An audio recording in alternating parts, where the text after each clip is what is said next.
Muy buenas tardes para todos y para todos, en especialmente Henry y Yasmín. ¿Cómo han estado el día de hoy? Hola, profe, buenas tardes. Muy Muy bien, bien, gracias a Dios, profe. muy bien. ¿Y Henry, cómo ha estado? Hola, profe, muy bien también, gracias a Dios. Muy buenas tardes para todos. ¿Me escuchan perfectamente? Sí, señor. Profe, sí se escucha muy bien. Muy bien. Entonces el conversatorio del día de hoy pues tiene como objetivo esencial es marcar una línea a lo que es la tarea número 3. La primera vez hicimos una webconferencia que trataba sobre socializar dos o tres artículos para que ustedes tuvieran herramientas pedagógicas y podían fortalecer y tener un viraje sobre lo que es la actividad como tal. El día de hoy es tener constructos, contenidos, temas y conceptos referente a lo que son las violencias de género en el deporte, ¿cierto? Donde vamos a tener un invitado especial que es experto en el tema y que ella va a hacer su propia presentación respecto a lo que son las violencias de género. Entonces, este conversatorio tiene como establecer lo que son los procesos y las condiciones entre el hombre y las mujeres, sino también la generación y las formas específicas con que se viven los procesos de violencia, que ustedes pueden saber que la violencia y el deporte son detonantes porque mueve emociones y mueve sentimientos. Entonces ese propósito es identificar las formas en las violencias de género y que están presentes en el ámbito deportivo, ¿cierto?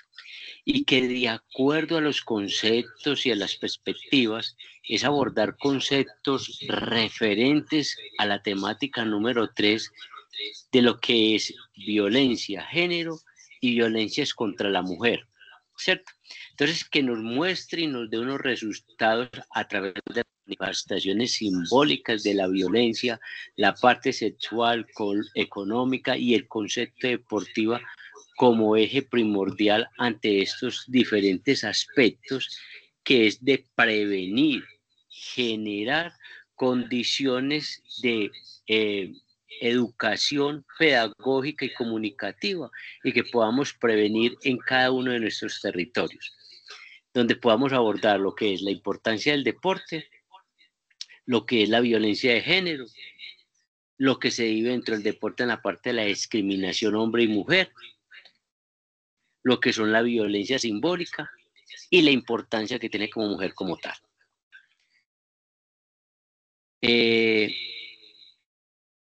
Saludos especiales también para César y Luis Fernando Bedoya.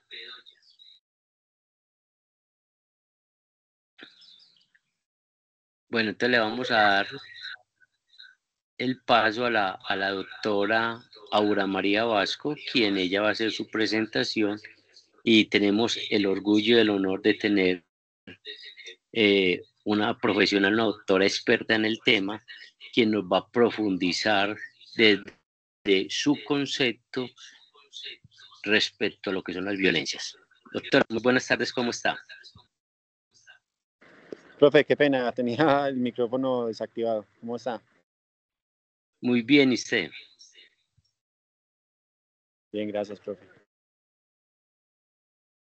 Muy bien, buenas tardes a cada uno de ustedes. Un placer sin duda alguna de estar participando en este espacio donde vamos a tocar aspectos que son importantes en torno no solo a la violencia de género, sino también cómo se concibe en nuestro territorio tal condición y característica.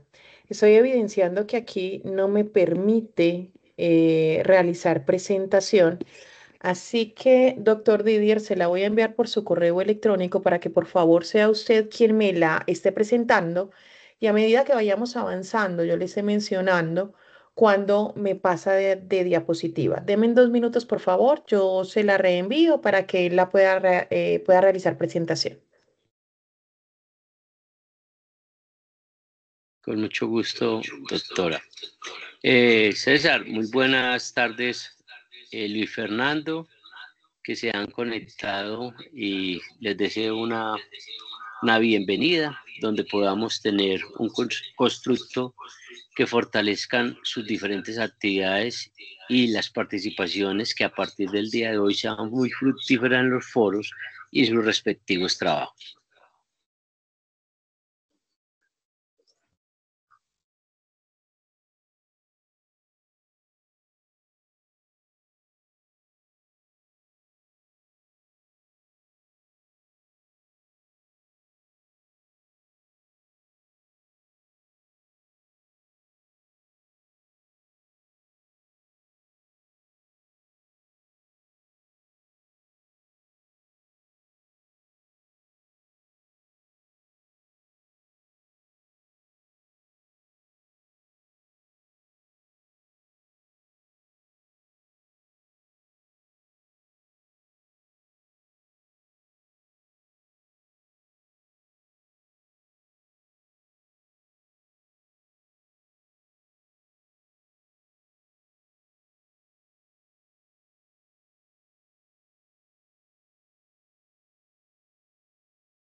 Voy.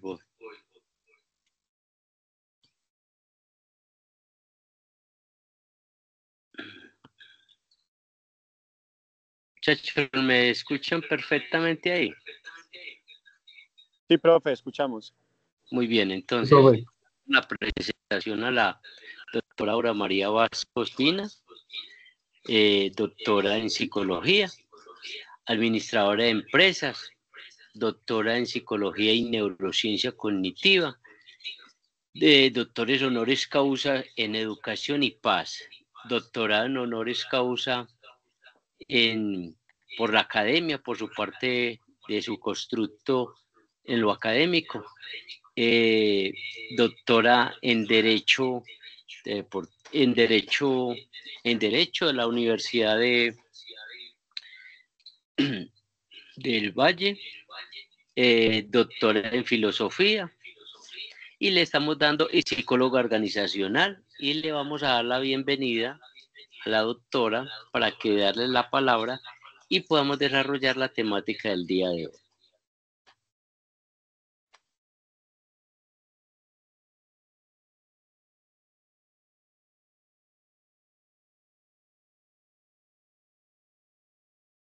Bueno, nuevamente entonces buenas tardes. Em, Como les había mencionado, el día de hoy vamos a tener la oportunidad de hablar sobre un tema que converge a una intención y a un interés importante con respecto a ese concepto que se ha venido gestando y desarrollando en las últimas décadas sobre qué significado tiene el tema de violencias basadas en género, pero también aterrizando sobre la realidad que tiene nuestro país el concepto de género, atendiendo a la teoría filosófica, especialmente basada en la teoría de Simone de Beauvoir. Simone de Beauvoir es una autora magnífica, maravillosa, que como seguidor de vida fue el doctor también en filosofía Jean-Paul Sartre, Premio Nobel de Literatura en el año de 1964, pero como estas dos mentes brillantes, a través del precepto y de la ideología en términos de existencia, empiezan a comprender complejidades que tenemos como individuos y como seres humanos. Cuando hablamos del concepto en términos de qué significa la violencia basada en género, qué significa el concepto de mujer y qué significa el transitar las distintas realidades en las que nos encontramos en un país que como Colombia a veces suele usar la apología de la violencia como un insumo, una interpretación de relación entre seres humanos. Pasemos a la siguiente diapositiva, por favor. En esa diapositiva lo que vamos a encontrar es el título que hemos determinado en esta eh, propuesta. Este es un video. Creo que el doctor Didier no ha bajado la presentación. Si no la bajas, no va a permitir que, que, que podamos ver el video que quiero mostrarle al público. Necesito que por favor lo descargues con esa flecha que hay en el extremo derecho, que la descargues para poder llevar a cabo la presentación. Si no, va a ser muy difícil así.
Bueno, al parecer no conecta el video.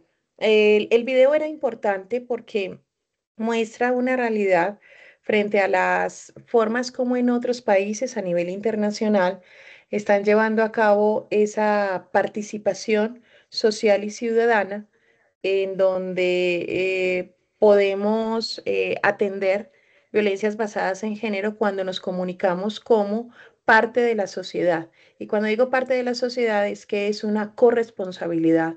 No solo es el Estado quien promulga o quien participa de manera importante para evitar y prevenir este tipo de aspectos de relación social que vulneran derechos fundamentales, pero que además vulneran la dignidad humana.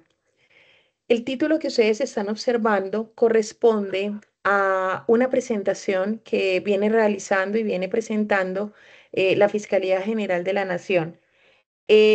¿Por qué la Fiscalía General de la Nación? Especialmente por temas que se desarrollan desde la psicología forense y desde la medicina forense, cuando queremos entender un poco sobre ese concepto de qué es el tema de género y qué pasa cuando hablamos de violencias basadas en género. Para la siguiente diapositiva, ustedes lo que van a encontrar es una ley que son dos leyes básicamente, la ley 1959 del 2019 y la ley 2126 del año 2021. Las dos tienen dos elementos importantes. La primera, una connotación específica frente al concepto de violencia intrafamiliar, que en principio era el que se trabajaba a nivel nacional, pero que a medida que fue transitando el tiempo y empezamos a entender la relevancia de atender ese tipo de situaciones, comprendimos también esa lógica que en términos de lo geosocial y geopolítico empieza a aparecer en los distintos territorios. La violencia intrafamiliar tiene varios conceptos. Primero, el concepto de enfoque de género. Cuando hablamos de género, nos elevamos la nosología y la epistemología del significado de la palabra, que va más allá de un presupuesto social y técnico que nos han ofertado en la sociedad. Antes el género era concebido como si fuese un asunto de denominación en términos de si éramos masculino o femenino, si éramos hombre o mujer. Hoy tuvimos que aterrizar el concepto y entender que hay una realidad desde lo biológico me refiero a aquel momento de la concepción en donde hay dos encuentros de gametos, dos células sexuales, que son el espermatozoide y que eso es el óvulo. Cuando ellas dos participan, cada una de ellas otorga a la cadena genética 23 cromosomas. Es decir, para que pueda existir una vida humana, debe existir dotada de 46 cromosomas y solo habrá uno de esos cromosomas que nos determinará cuándo la asignación biológica de sexo es de tipo masculino o es de tipo femenino. Y me refiero a los cromosomas XX o XY. Si hay una partitura en términos cromosomática de XX, estamos determinando que es con asignación de sexo femenina. Si es un gameto que tiene asignación de sexo biológico masculino, estaríamos hablando del XY. Es decir, la mutación de ese cromosoma se da porque hace falta el alelo que permite determinarlo como XX. Por ello aparece la diferencia entre sexo masculino, sexo femenino con la posibilidad de procreación en términos de llevar concepción y de llevar a nivel de vientre materno una manifestación de desarrollo biológico y humano durante 9 meses, haciendo posible una vida humana. En el caso masculino, dotado de un órgano sexual masculino que no permite el tránsito que puede existir cuando se tiene el sexo biológico, como lo es el femenino. Cuando hablamos de enfoque de género, transita sobre la realidad de otro precepto en términos de psicología y de antropología. Hablar de enfoque de género, estamos hablando de la posibilidad que tenemos de generar un tránsito sobre el ser humano como individuo, indistinto de la realidad en la que pueda estar atravesado por este mismo, distinto al concepto de estereotipo o al concepto de violencia basada en género.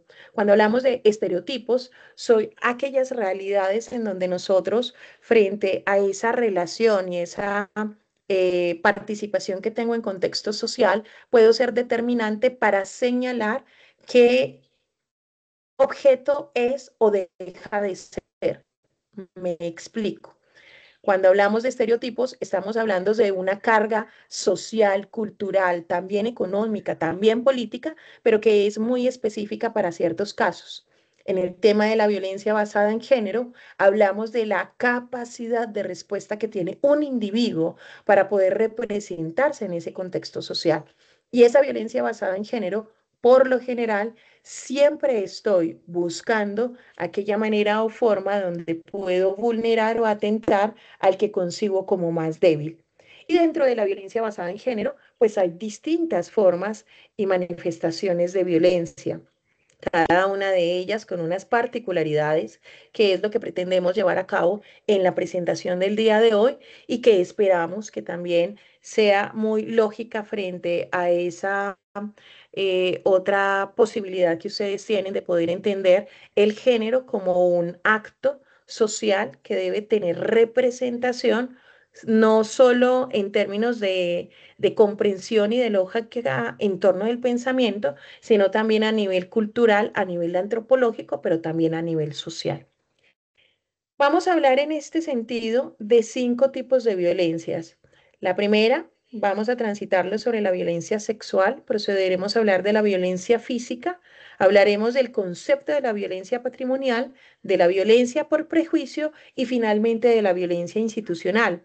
Muy a propósito de esa violencia institucional, de cómo ha venido también haciendo pronunciamientos las cortes, pero no solo las cortes, sino las distintas sentencias a nivel de jurisprudencia que nos permite también hablar sobre la defensa de derechos, pero también de esos deberes que nos representan como ciudadanos de Colombia. Antes de pasar a la siguiente diapositiva, cuando hablo del concepto de ciudadanía, el concepto de ciudadanía entendido más allá de cumplir 18 años de edad. El concepto de ciudadanía entendido y comprendido como aquella relación lógica que existe en el pensamiento aristotélico basado en temas de la ética. Concebirse ciudadano es comprender la corresponsabilidad que existe de aquella persona que no solo espera ser otorgado a través del Estado aquellos derechos o aquellos beneficios a los que por ser ciudadano tienes derecho como tal, sino también de los deberes que como ciudadano debes tener para poder demandar los derechos que sugiere ese estado donde interactúas. Entonces, concepto de ciudadanía, más allá de los 18 años, la representación lógica de la comprensión frente a esa corresponsabilidad que tenemos con el Estado. Pasamos a la siguiente, por favor. En la siguiente diapositiva, lo que vamos a, a aterrizar es el concepto de estereotipos frente al precepto que ha tenido la Corte Interamericana de Derechos Humanos, ¿cierto?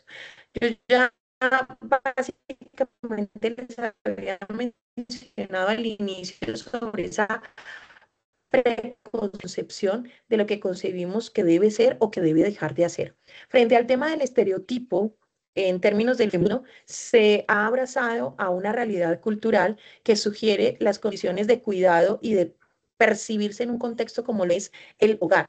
A la mujer se le asignan las tareas del hogar, las tareas básicas, las tareas que, entre comillas, básicas, son de las más complejas porque estás preparando a un individuo para poder generar interacción en la sociedad. En el caso de sexo masculino, cuando hay una representación en términos del concepto de hombres en el contexto social, es una responsabilidad que desata asuntos que tienen que ver con toma de decisiones, con la participación en términos de normas, la participación en términos de lógicas mucho más concretas, ¿cierto? Esta lógica de estereotipos hacen no solo énfasis en aspectos que tienen que ver de los roles instaurados en la sociedad. En este aspecto, Simone de Beauvoir es muy diligente a la hora de manejar una escritura sólida frente al tema, sino que además hablamos de esas otras características que desde lo físico, que desde lo social, lo biológico, lo sexual, se atiende como una realidad. Particularmente, yo soy de las que me abrazo del estereotipo biológico, pero en términos, compréndanme en esto, la información genética que existe. No estoy en desacuerdo frente a esas otras posturas o miradas en términos de lo que significa, tal vez por decisión propia, cuando seres humanos perciben que su cuerpo no es el cuerpo que, a pesar de haber sido asignado biológicamente, es el al que pertenece, y deciden tomar una transición a una realidad distinta a la percibida por el contexto.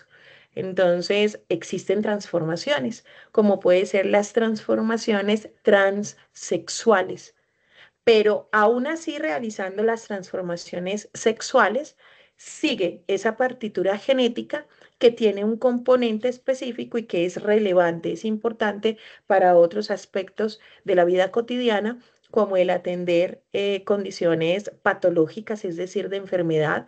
Por ejemplo, si existe un tránsito de esa transformación en términos de lo sexual, pues probablemente aún así realizando tal cosa, si se presentase, en el caso del hombre que realiza una transformación a esas características corporales a nivel de sexo, sería innegable que al aparecer un cáncer de próstata, por ejemplo, aún observando, evidenciando que la persona que representa en términos de estereotipo puede ser una mujer, pero biológicamente no tiene tal característica.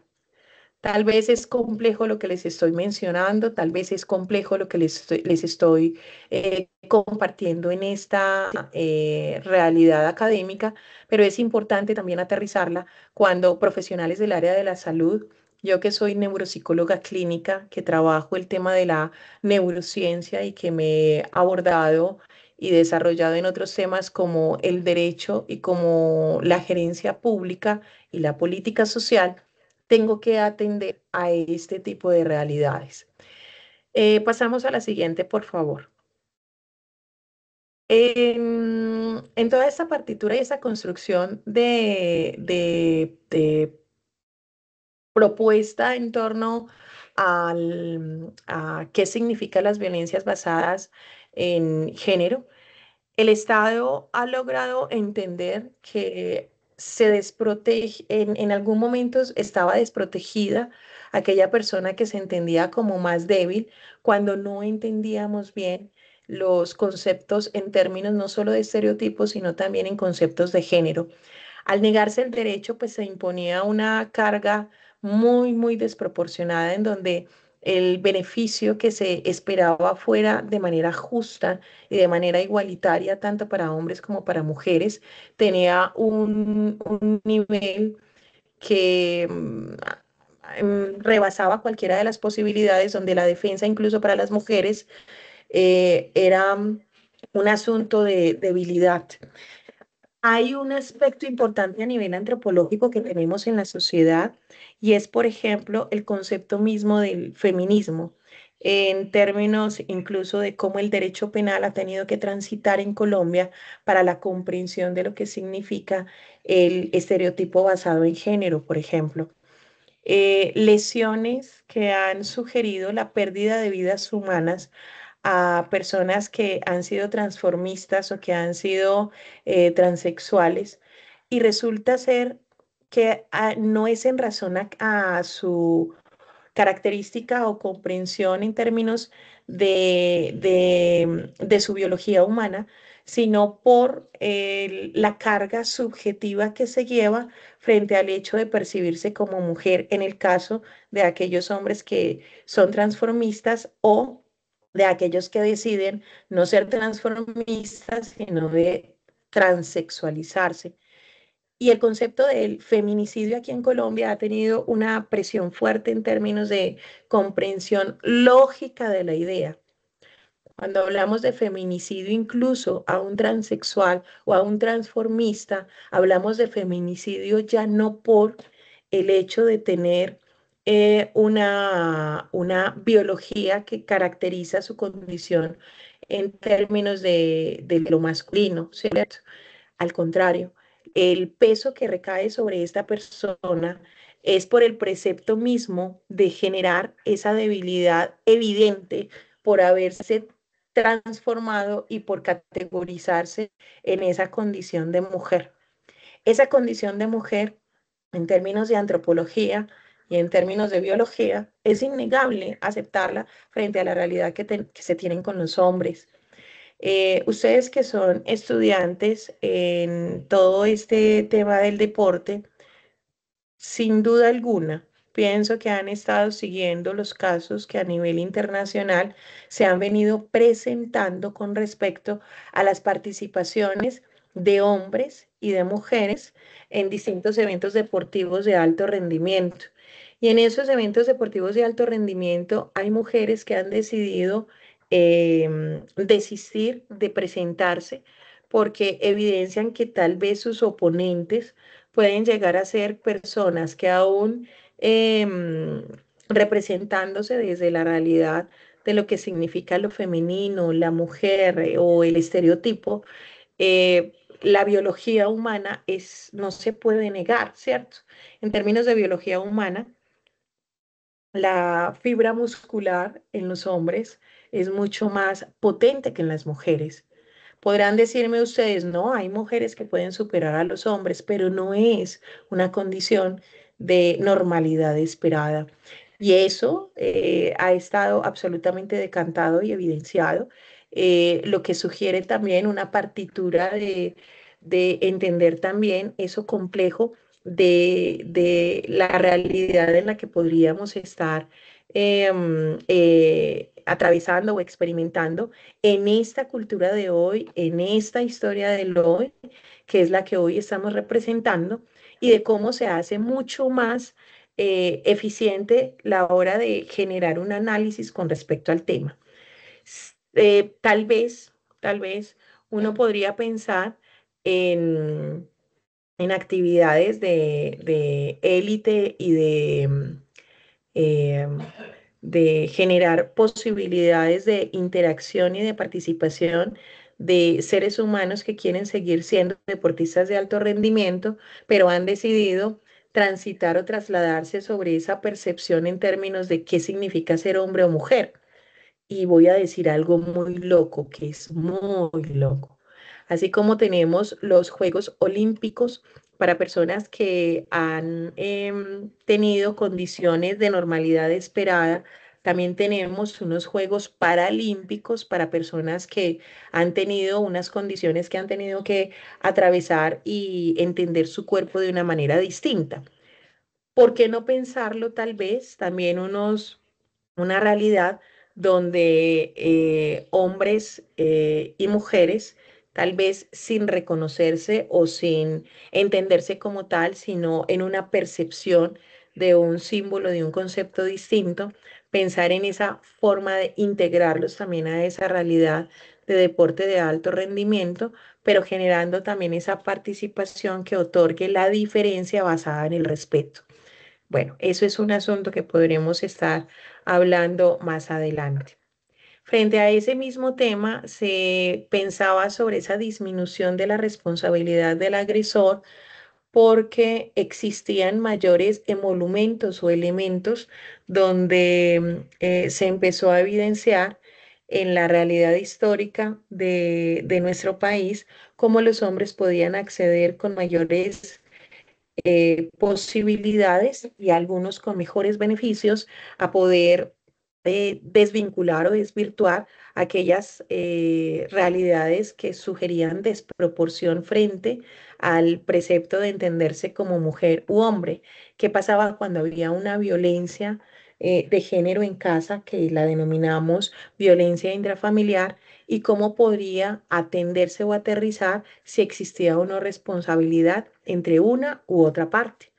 Aquí sin querer decir que tenía menos responsabilidad alguno de las dos personas, sino entender un poco esa lógica de comunicación y de mecanismos que tenían también.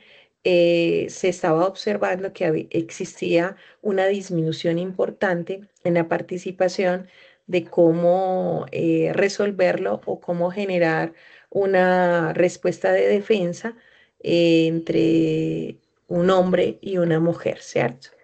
Se evidenció también que existían violación de derechos y de libertades fundamentales, especialmente para mujeres y niñas, porque había una presión no solo social, sino también psicológica, lo que impedía poder evidenciar aquellos asuntos donde se podrían estar produciendo vejámenes imperdonables que vulneraban de manera definitiva la dignidad humana y siendo seres humanos tan en ese precepto entendido por lo débil que la misma sociedad lo había construido en esa partitura, hacía mucho más compleja la protección de los derechos. Probablemente ustedes recuerdan el hecho sucedido con Juliana Zamboni, un homicidio atroz generado por un arquitecto quien en su conducta desadaptada en lo social, pero además con tendencia sociopática para ejercer su rol como ciudadano, decide secuestrar. Dice la sentencia que le otorga la condena al ser más débil de todos los débiles. Primero, la elige mujer. Segundo, la elige niña.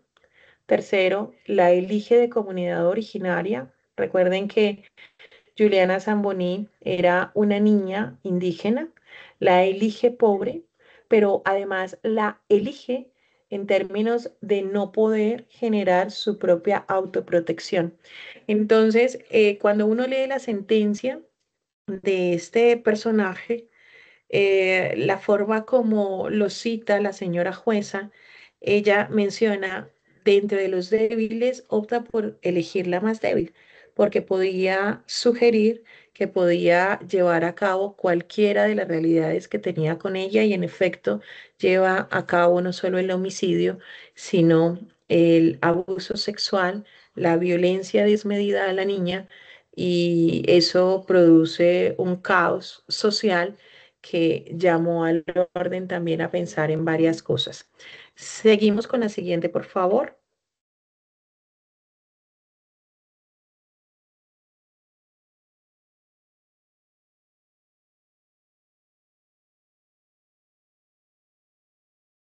Bien, el concepto de violencia basada en género, y me voy a ir solo a la partitura escrita en color rojo. Cualquier acción o conducta basada en el género y agravada por la discriminación que cause muerte, daño o sufrimiento de tipo físico, sexual o psicológico a la mujer, tanto en el ámbito público como en el privado. Cuando hablamos de violencia de género, siempre estamos atendiendo a que el sistema que existe en nuestro país pueda llevar un nivel de protección suprema que sigue siendo insuficiente para las realidades que evidenciamos en el contexto social, en el contexto económico, pero además en el contexto público y político. Sigue por favor con la siguiente. En este sentido, hablar de violencias basadas en género también nos convoca y nos invita a pensar en qué significa la violencia sexual. Esa violencia sexual va a ser entendida como todo acto en donde se usa la violencia. La violencia puede ser física, psíquica o moral. En el caso de niñas, niños y adolescentes, hay una realidad en términos de lo que es violencia sexual, incluso unas diferencias muy importantes a tener en cuenta. Para menores de 14 años, cuando hay un ejercicio que provoca esa violencia, se concibe más en un concepto mucho más complejo que se denomina el abuso sexual. De manera particular, en el contexto social, abuso sexual se entiende que es para niños y niñas, y es verdad, pero se entiende que es para niños, niñas y adolescentes que tienen menos de 14 años, indistinto de que incluso aquella persona que puede estar en su mismo ciclo vital, es decir, una persona con 13 años que tiene un novio o novia de 14 o 15 años con relaciones sexuales que uno diría consentidas, para el Estado colombiano y para el derecho penal no es entendido como tal. Si tú eres menor de 14 años, así hayas consentido tener, por ejemplo, una acción tan normal como uno lo pensaría frente a una relación sexual, es concebida como un abuso sexual. Y uno pensaría, ¿pero por qué? Si hay personas con 13 años que tienen una forma exacta de percibir el mundo y las ideas, y no es cierto. No es cierto.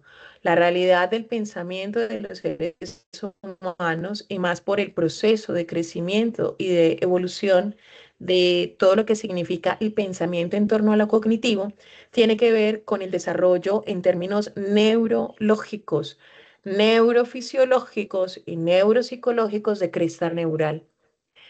Antes de los 14 años, no es posible que yo sea tan determinante para comprender qué es bueno o qué es malo. Eso según la norma jurídica en Colombia. Sin embargo, hay teorías en psicología que son claras en ese asunto. La teoría de Jean Piaget en términos de psicología del desarrollo, la teoría de Sigmund Freud en términos de qué es los distintos ciclos sexuales de la conciencia humana.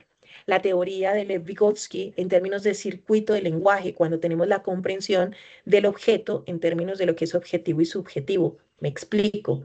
Que la representación que yo tengo de una acción, de una cosa, sea la misma representación que tiene otra persona.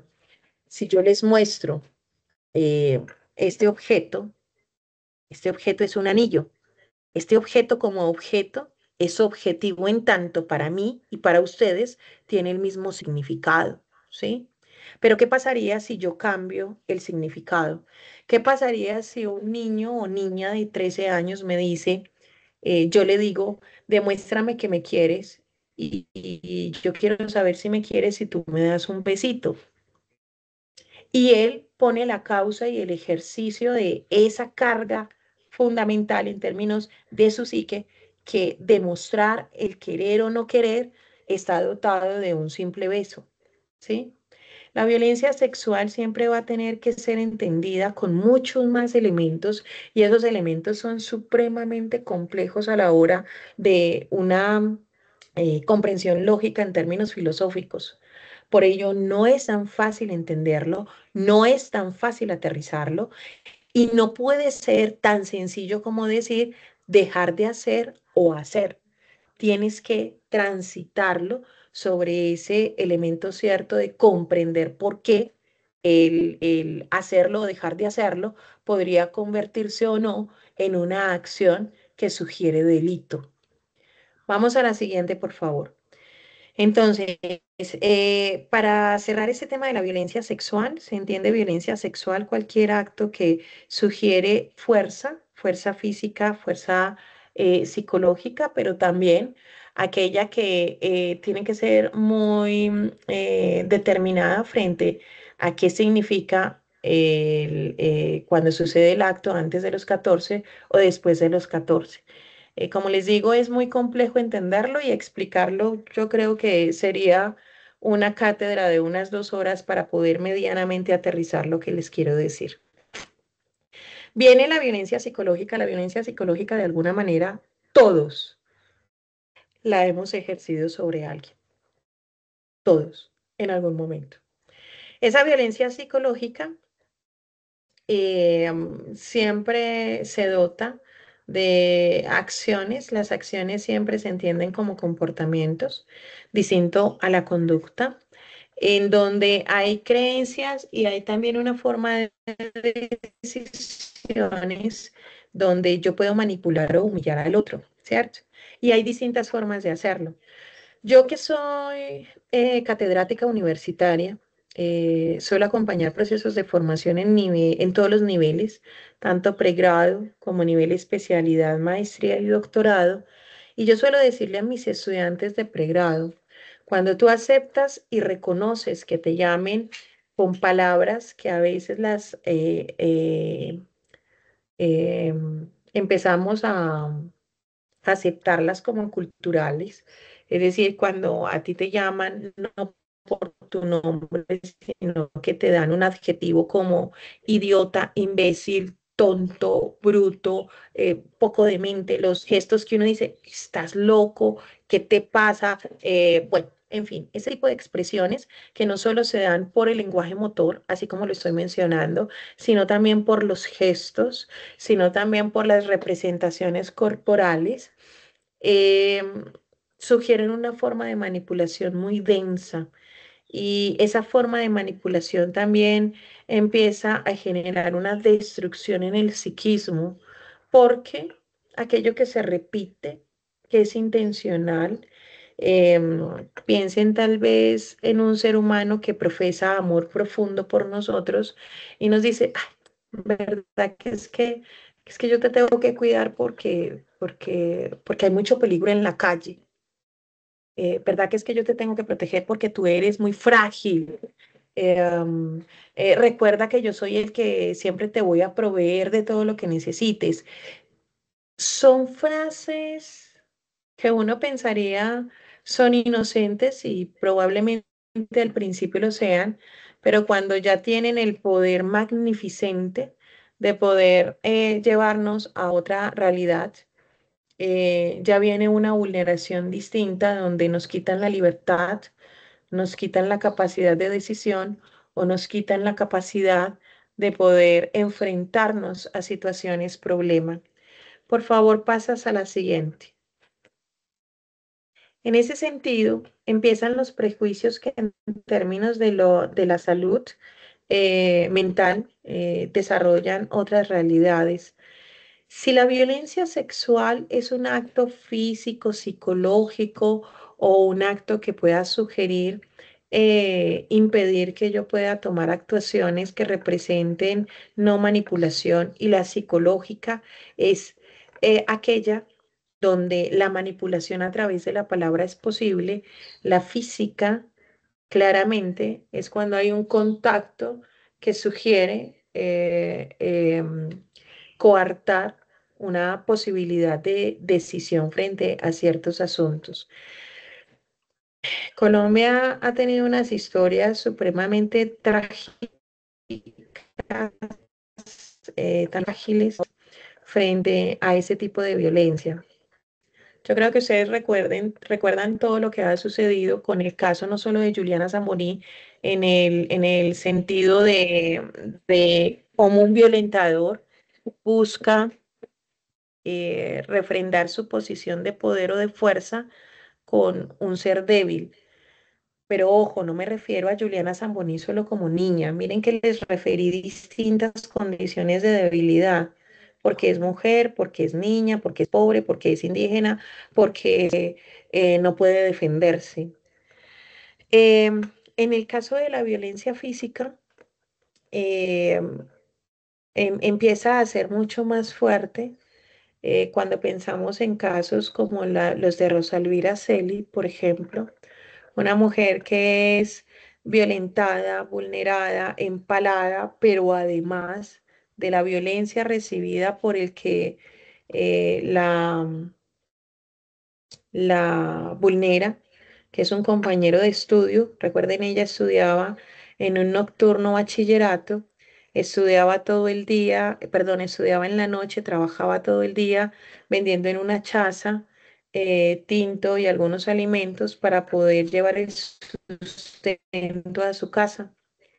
Esta mujer, cuando es violentada y agredida sexualmente, pues hay agresión sexual, pero también hay violencia física, hay empalamiento, y cuando hay empalamiento, ella por asuntos de la vida logra tener acceso a su celular, llamar a la policía. La policía demora en su recorrido para llegar al llamado de auxilio. Aún así la llevan al centro de urgencias y atención hospitalaria, pero Rosa Elvira Celi padece los vejámenes de la discriminación en términos institucionales. No recibe la atención debida en el momento que es. Ella lamentablemente tiene un choque séptico porque todos sus órganos internos han sido fracturados por el empalamiento. y tiene 2, 3 días brutales de mostrar desmejoría en su realidad y ella muere, Rosalvira muere. Evidentemente no solo tuvo una agresión por parte de quien la vulneró, su agresor, hombre, am, el llamado a la institución que sugiere protección de los derechos civiles. Policía Nacional pues llega en el momento, hace los llamados, pero llega tarde. Llegar a la institución que presta servicios de salud y que no responde de manera apropiada sugiere también vulneración de sus derechos. Entonces hay violencia institucional. Y todas estas realidades que hemos tenido en nuestro país, no solo con Rosalvira, también con Natalia Ponce de León, cuando ella es víctima de una persona que decide lanzarle ácido a su rostro, ella pierde y desfigura totalmente su rostro. A pesar de ser una persona que tenía trastorno mental, en la sentencia también es claro cómo determinan que existió la violencia física, porque aún teniendo trastorno mental la persona, el hecho de haber ocultado su rostro cuando quiere lanzar el líquido, cuando lo lanza, además sale huyendo, demuestra la conciencia que tenía para cometer el acto delictivo, pero no solo para cometer el acto delictivo, sino también para poner en claro que había sido preparado, es decir, una intención, la intención de generar daño. Y eso es lo que sucede con la violencia física. En la violencia física, yo lo pongo en el ejemplo del psiquismo, cuando nosotros jugamos con los niños y los niños obviamente pues no tienen la fuerza suficiente y de pronto hay juegos de cuerpo, juegos de choque y el niño puede caer, pero cae y tal vez suelta una carcajada. Nosotros lo levantamos, verificamos que no haya pasado ningún daño y evitamos volver a ejercer tal vez la misma fuerza para evitar que exista alguna lesión. ¿Qué pasa si al contrario de estar jugando fuera realmente un llamado de atención y hay un castigo y ese castigo en ese niño se sobreexalta, ¿cierto? Porque la posición en términos de violencia ya se evidencia física.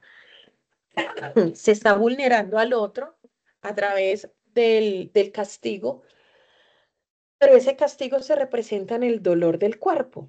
Entonces, violencia física siempre va a representar que va a ser objeto de esa intención que tengo de dañar corporalmente a una persona. Siguiente, por favor. Cuando nosotros pensamos en la violencia física y aparecen este tipo de normas y de leyes, también empezamos a hablar y a pensar sobre la violencia patrimonial y económica.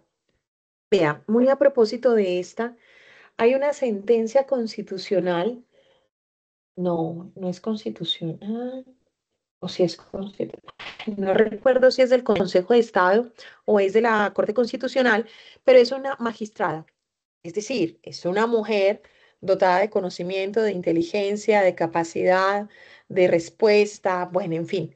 Pero es una mujer que se ve frágil ante el hecho de estar casada también con su esposo, abogado, reconocido en el país, uno de los mejores abogados en Bogotá.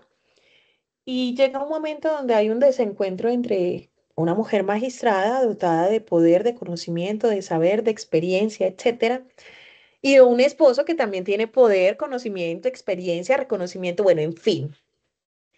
Y ellos toman la decisión de culminar con su unión, es decir, deciden separarse y divorciarse.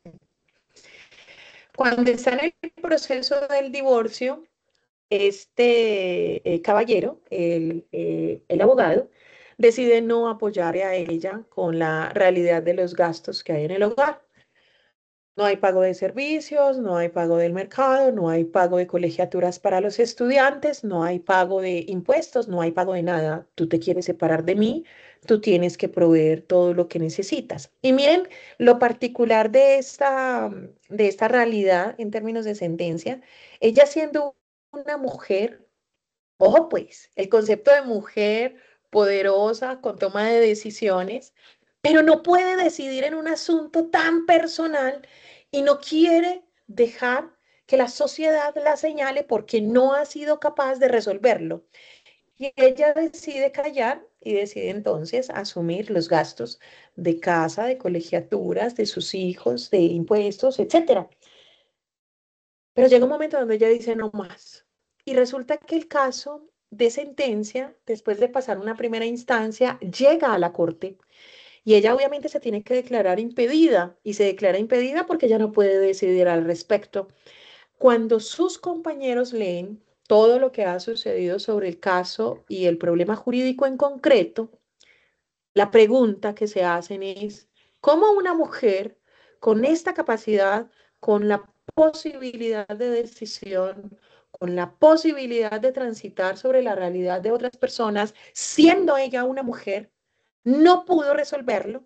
Y siendo ella una mujer, se evidencia que fue frágil, se evidencia que fue de manera injusta violentada y se denominó a esa violencia violencia patrimonial y económica. Es una sentencia bellísima que cuando uno la lee uno dice, wow, el concepto de violencia económica trasciende la realidad que uno pensaría. Tal vez uno diría, no, pues la violencia económica tiene que ver con que tal vez me deja de dar recursos para yo poderme alimentar. Y no, aquí el evento no era para alimentarse, era evitar otorgarle recursos para que su decisión fuese tal vez contraria a la esperada y que desistiera del divorcio. Lo que estaba sugiriendo, además de la violencia patrimonial y económica, era una violencia psicológica. Pasamos a la siguiente, por favor.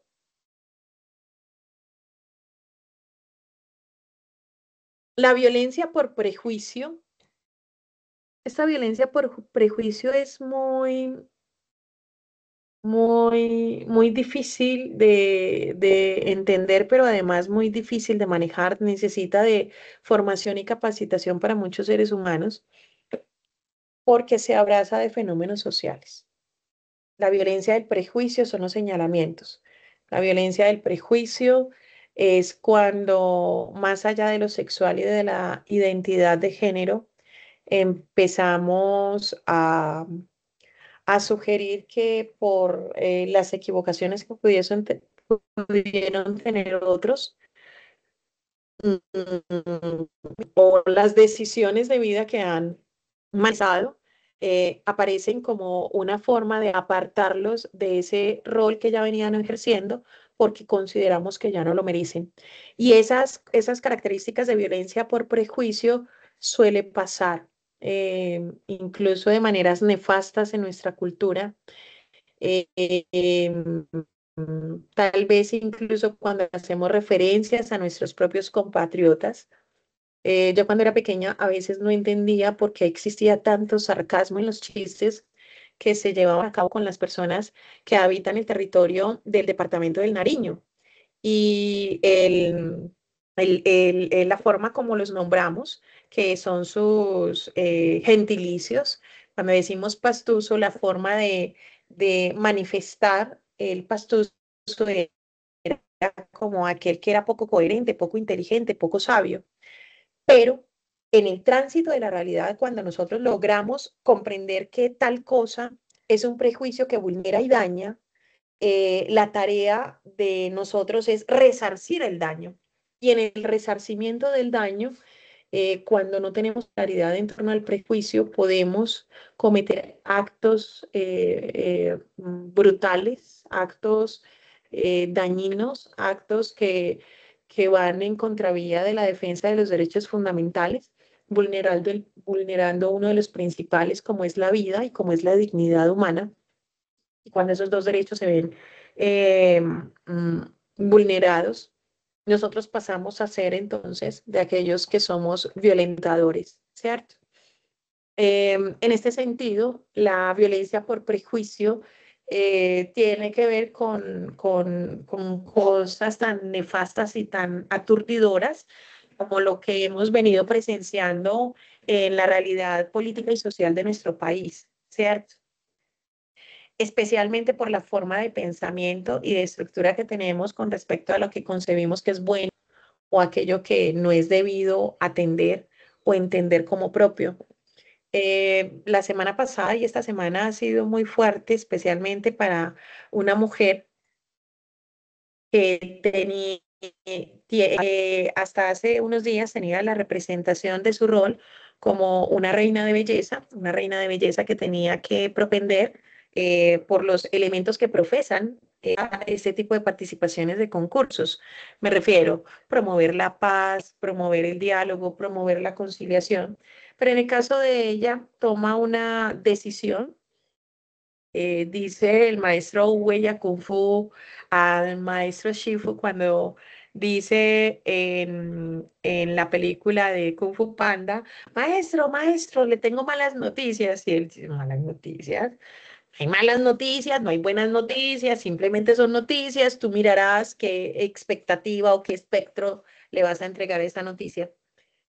Pero de manera lamentable, una mujer bellísima, una mujer con conocimiento, porque es una mujer que se forma profesionalmente, es abogada, pero toma una decisión y es llevar a cabo un proceso de apología de violencia cuando sugiere de dos personas a quién podría matar primero. O sea, primero nosotros venimos de un contexto social violento con una historia nefasta para nuestro país, donde hemos tenido gran cantidad de pérdida de vidas humanas y empezamos a generar ese tipo de apología, ¿cierto?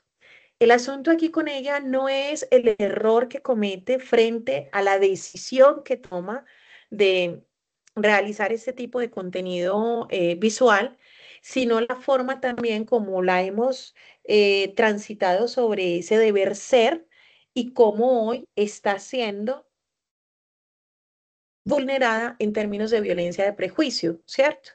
Porque evidentemente cometió un error, evidentemente cometió una nefasta decisión de haber apostado a ese tipo de eventos, pero ¿qué sigue a partir de ese momento sobre la realidad que va a tener que transitar?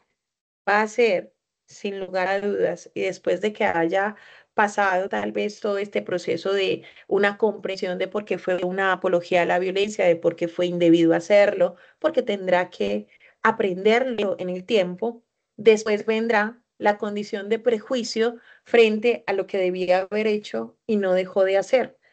Los seres humanos como seres humanos podemos cometer errores, pero repetir el error es lo que nos separaría de esa condición de capacidad de tomar nuevas formas de decisiones para impedir y evitar el daño. Vamos a la siguiente, por favor. Yo creo que hasta ahí estaba la presentación.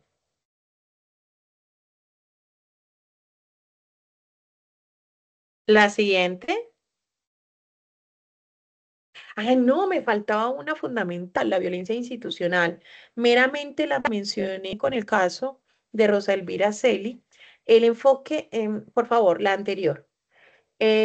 Cuando hablamos de la violencia institucional, es sobre la negligencia que ha existido también de las instituciones para poder operar en defensa de los derechos de las personas. Y aquí me refiero a las personas, no solo refiriéndome a las mujeres, sino también a los hombres.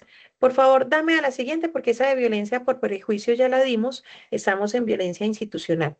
Esa violencia institucional eh, tiene que ver, esa violencia institucional tiene que ver con esa atención que nosotros debemos tener tanto con cualquier individuo que solicite la protección, ¿cierto? Ha pasado en términos de esa realidad, especialmente para las mujeres, cómo han sido violentadas.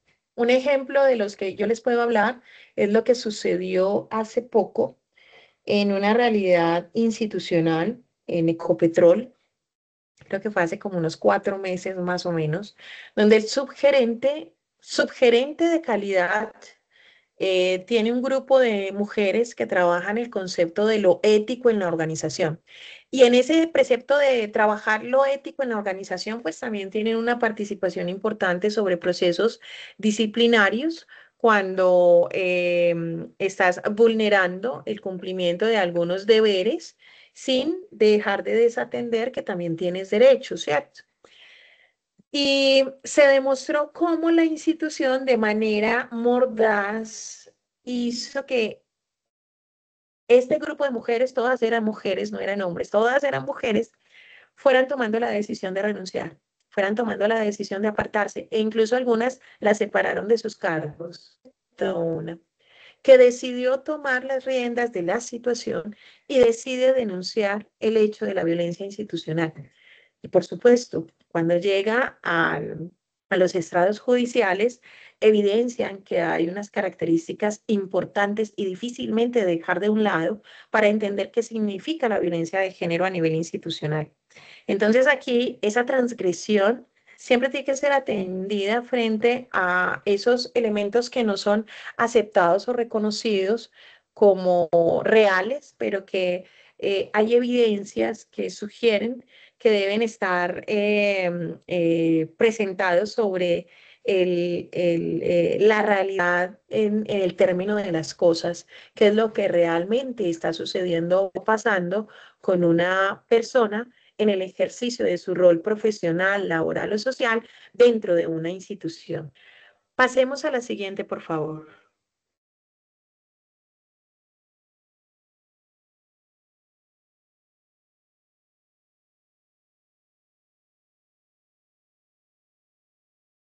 Ahí es entonces, después de dilucidar todos estos elementos de qué es violencias basadas en género, viene el término de enfoque de género, ¿cierto? Cuando hablamos de enfoque de género, estamos hablando de particularidades, es decir, de aspectos que hacen únicos a las realidades que sugieren cada uno de los seres humanos podemos representar. El objetivo como tal es identificar y caracterizar, ¿sí? No solo la particularidad en términos de contexto, sino las situaciones que experimentan las personas de acuerdo con su sexo y a los constructos sociales asociados con dicho sexo.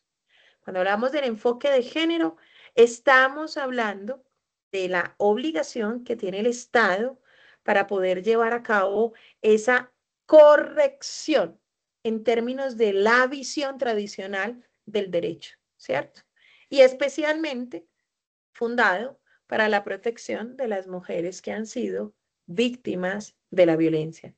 Tal vez los hombres se preguntarán, ¿y por qué en violencias de género particularmente se habla más de la mujer que de los hombres? Esto también tiene una relación y una antropología social. No significa que con los hombres no pase, solo que a nivel de indicador y a nivel de realidad social es menos probable que pase con los hombres que con las mujeres. Cuando yo hablo de la probabilidad, es que la condición o la realidad es más viable que suceda cuando es una mujer que cuando es un hombre. Y eso ha tenido ya todo el análisis, no solo antropológico, ha sido sociológico, ha sido en términos de salud pública incluso. A nivel político y a nivel económico ha sido fundamental esta realidad. Recuerden que estamos en un país que hemos sido de los primeros que hemos aceptado el voto femenino para la libertad de decisión. Dice el derecho civil que usted debe cumplir con unas características para poder entenderse ciudadano. Recuerden que en la antigua Grecia las mujeres tampoco eran consideradas como tal, solo empezó a entenderse de manera distinta a partir del siglo XX, o sea que tuvo que haber pasado miles de años, varios siglos, decenas de siglos, me atrevo a decir, para poder aterrizar mínimamente el concepto sobre el término del género. Entonces, eh, el enfoque de género siempre va a tener esta particularidad. Siempre vamos a pensar en sexo femenino más hacia las mujeres que a los hombres, no queriendo decir que no suceda con los hombres. Por supuesto, los hombres también tienen distintas formas de protección, pero es más común que pase con las mujeres. Si vamos al sentido de homicidios producidos, por ejemplo, en Colombia, el término de feminicidio se da es por el hecho de ser mujer y no por el hecho de haber sido una persona que robó, por ejemplo. Es distinto un homicidio que se dé porque una mujer estaba robando un celular, que se produce la muerte por el hecho de ella haber generado una acción que no está aceptada y cuya respuesta tampoco aprobada, tampoco aceptada de quien se vio vulnerado fue el quitar la vida, ¿sí? Ese es concebido como un homicidio, por supuesto. Ya particularmente se entenderá si fue con culpa o fue con dolo. Pero en el caso de los feminicidios, se categorizan como tal porque se produce por el hecho de ser mujer, porque se produce porque es débil, porque se produce que no tiene producción, protección, perdón, porque se produce en razón a que no es viable que ella pueda generar su propia autoprotección en términos de diligencia, cosa que no es tan común cuando pasa con los hombres. Distinto si hablamos de la violencia en términos de lo sexual, cuando hablamos del abuso sexual. No puedo poner en la misma condición a un niño que siendo hombre, que tiene 5 años, es vulnerado, maltratado. Sigue siendo una persona débil, pero débil que en razón a su edad no genera la partitura de poder llevar a cabo su propia autoprotección. Seguimos, por favor.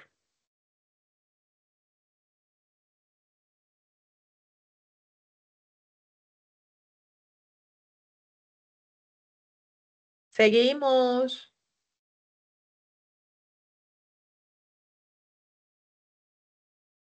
Seguimos.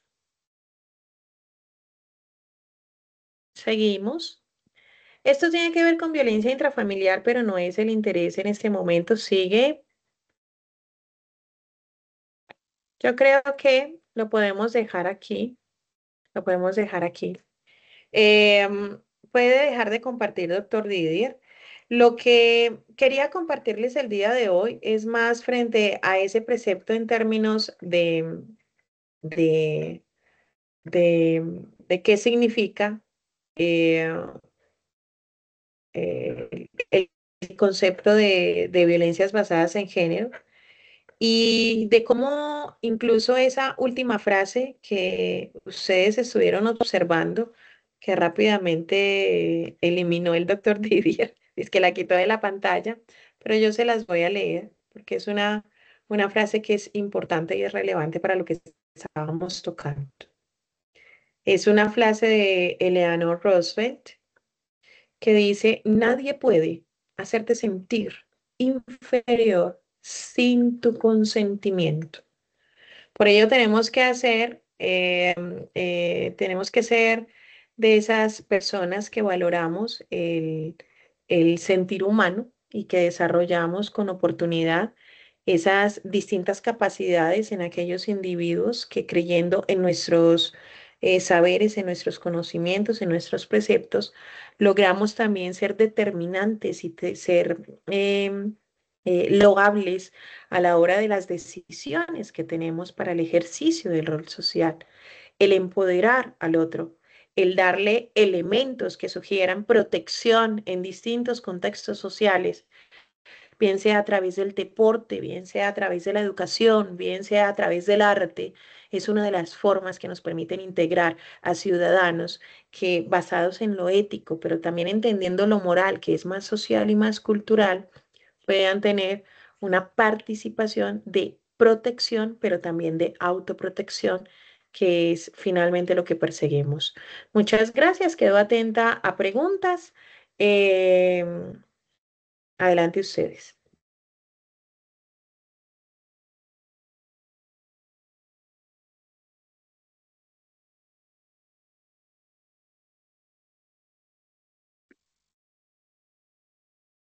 Muchas gracias, doctora Aura, por su participación en este congreso, donde fue muy significativo los conceptos, no solamente enfocándonos lo que concierne a la parte deportiva, sino situaciones estructurales que nos puedan dar herramientas suficientes para tener lo que es el concepto de lo que el deporte, violencia, género, a través de las activaciones y los desarrollos que se están presentando en las diferentes generaciones anteriores, presentes y futuras.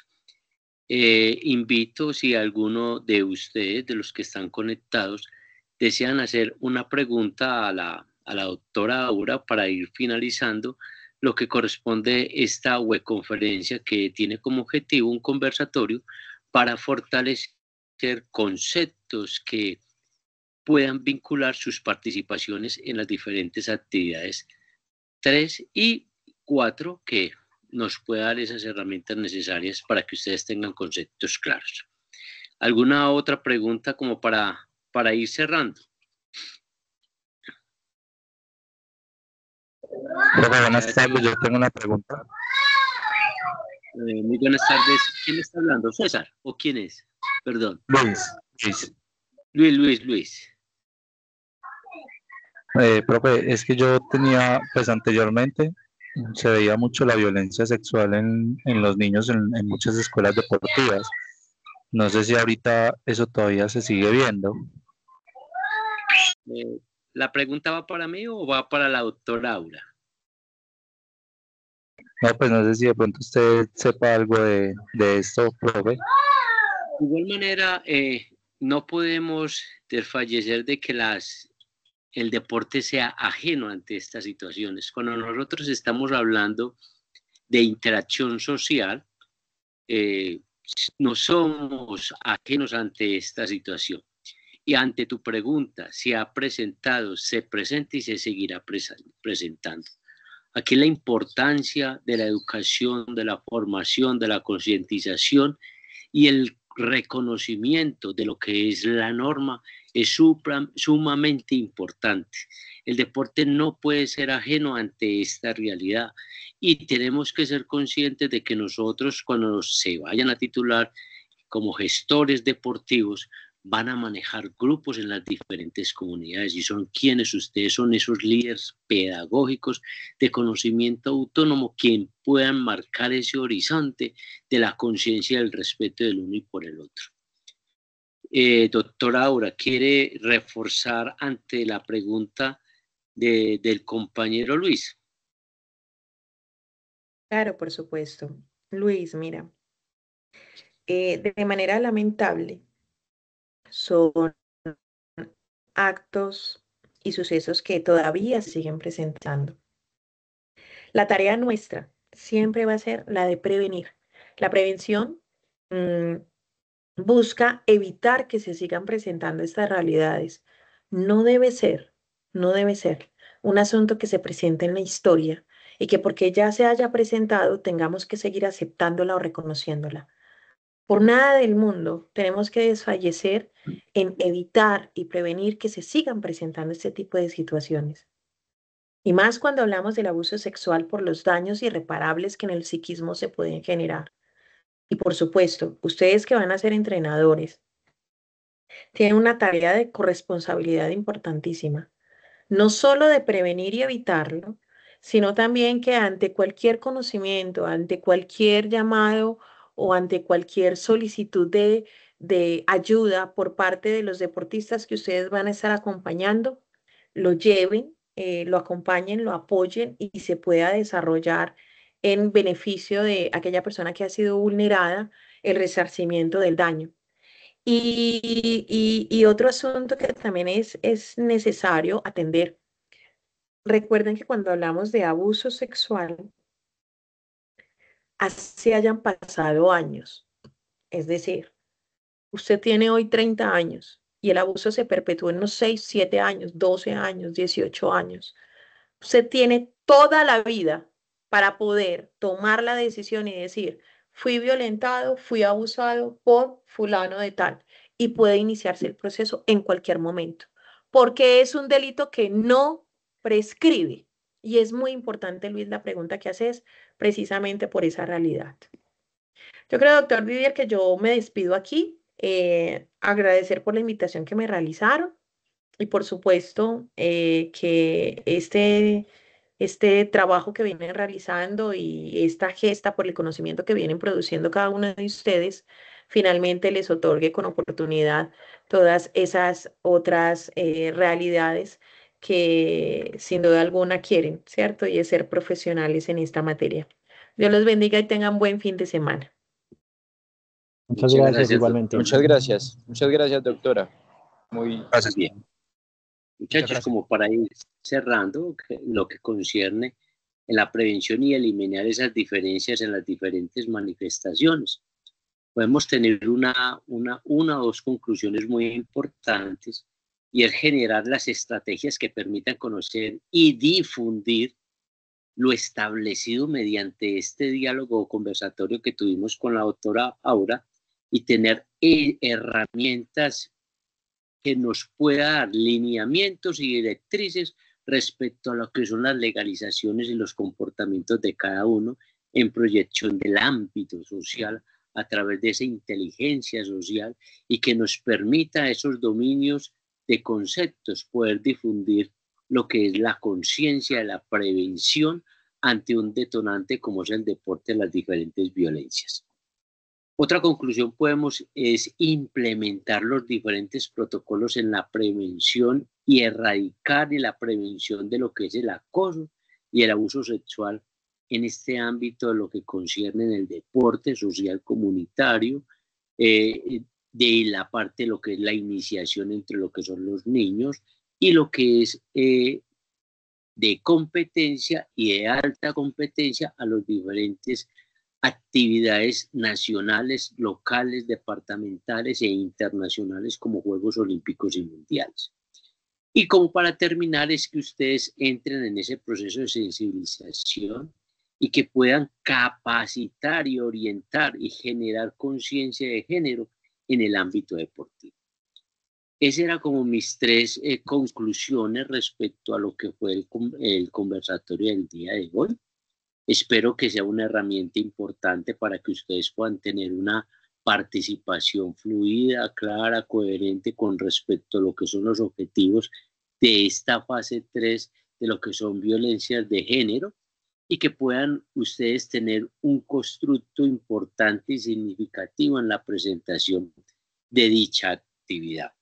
Espero que el objetivo y las expectativas se hayan cumplido en cada uno de ustedes, y que siempre estaré a la orden, sea por vía del foro o vía correo electrónico. ¿Alguna otra pregunta para irnos despidiendo, muchachos? Profe, buenas tardes. Sí, Profe, yo tengo una pregunta. César. Tranquilo, compañero. No sé, de pronto exista un protocolo o un mecanismo para uno como entrenador o como directivo de algún club o institución denunciar cuando uno crea que un estudiante o un integrante le estén haciendo violencia de género. Sí, claro, existen los órganos de control, César, como son la Fiscalía y los entes locales, ante esa situación de que permite y que se evidencie en lo que se está sucediendo. El peor factor que se puede tener es el silencio o el ignorar la situación que se está presentando, porque es tan culpable el que está cometiendo dicho delito como quien calla de él. Entonces es sumamente importante tener muy claro lo que son los órganos de control a nivel de, en este caso a nivel local, lo que es municipal, departamental o nacional, y denunciar lo que se está sucediendo. sea que estés involucrado o que estés observando mediante unos terceros en la cual se están violando dicho derecho, César. Gracias, profe, claro. Muy bien. ¿Alguna otra pregunta, muchachos, para ir despidiéndonos? Muchachos, recuerden que a partir del día lunes... ¿Cómo? ¿Quién me habló? Tengo una pregunta cortica, profe, acerca de la tarea. Sí. El resumen académico especializado, ¿con cuántas páginas o palabras es sugerido hacerlo? Lo más, no hay un tope, ni máximo ni mínimo. Pero cuando nosotros estamos hablando de un constructo entre 1000 y 1500 palabras, da el poder de síntesis de lo que estás, de la idea central que quieres desarrollar. 1500 palabras, podemos hablar de una página o página y media, desarrollando este tipo de situaciones, independiente pues si lo vas a hacer con mapas conceptuales, si lo vas a hacer con cuadros comparativos, si lo vas a hacer tipo ensayo, si lo vas a hacer tipo síntesis o paralelos, sin importar el límite, lo más importante es que lo que tú vas a plasmar tenga la coherencia de lo que se quiere trabajar. Y tu punto de vista es muy importante, muchachos. El punto de vista de cada uno de ustedes, de un pensamiento autónomo, desde un pensamiento sistemático y crítico, es sumamente importante que cada uno de su propio concepto referente a la tarea, porque eso hace que se tenga una mejor retroalimentación de los conceptos que se están trabajando. ¿Queda clara la pregunta, la respuesta de acuerdo a la pregunta que me desarrollaron? Sí, profe, por mi parte, sí, muchas gracias. Muy bien, Luis. ¿Alguna otra pregunta, muchachos, para irnos despidiendo? Bueno, muchachos, les deseo una feliz tarde. El día, más o menos entre el día lunes y martes, estaré montando la grabación, tanto en los foros como en los correos, para que ustedes puedan tener herramientas y mecanismos para que ustedes vayan haciendo su respectivo trabajo teórico. Muchachos, les deseo una feliz tarde y que estén muy bien. Igualmente, Ok, profe, profe, Gracias, profe. igualmente. Hasta luego, chicos. Igualmente, feliz tarde.